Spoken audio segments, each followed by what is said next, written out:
Mga kapuso, nananatiling nakataas ang General Flood Advisory sa Cagayan Valley Region.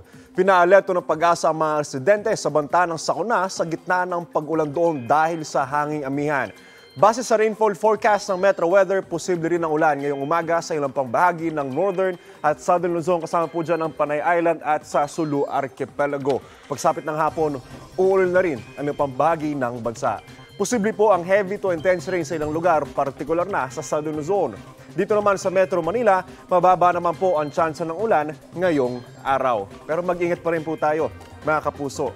Ako po si Anzo Pertiera. Know the weather before you go. Para Mark safe lagi, mga kapuso.